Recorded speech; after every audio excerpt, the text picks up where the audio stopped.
নমস্কার বন্ধুরা, আজকে আমি আলোচনা করব মনের দুঃখ দূর করার উপায় নিয়ে। শুরু করার আগে বলে রাখি, এরকম ভিডিও চ্যানেলে আরও দেওয়া রয়েছে, অবশ্য করে চ্যানেলটিকে সাবস্ক্রাইব করুন। চলুন আর দেরি না করে শুরু করা যাক। জীবনে দুঃখ কষ্ট আসা স্বাভাবিক, কিন্তু দীর্ঘদিন ধরে মনের দুঃখ ধরে রাখা মন ও শরীরের জন্য ক্ষতিকর। কিছু সহজ উপায় অবলম্বন করে আপনি মনের দুঃখ দূর করে ফেলতে পারেন এবং আবার সুখের দিকে এগিয়ে যেতে পারেন। প্রথম কারণ, ইতিবাচক চিন্তাভাবনা। নেতিবাচক চিন্তাভাবনা দুঃখের মূল কারণ, তাই ইতিবাচক চিন্তাভাবনা করার চেষ্টা করুন। নিয়মিত ধ্যান যোগব্যায়াম করলে ইতিবাচক চিন্তাভাবনা বৃদ্ধি পায়।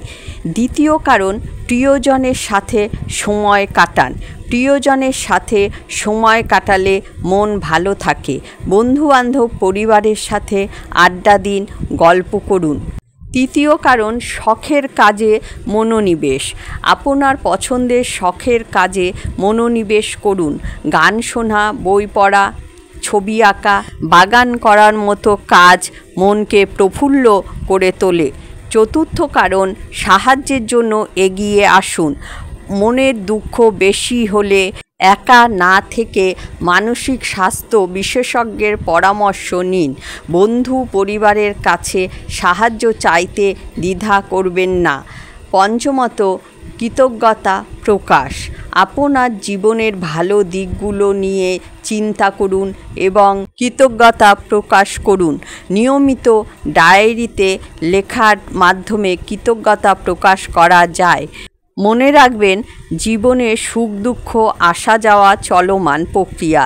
দুঃখিত মনে রাখলে তা আরও দীর্ঘস্থায়ী হবে।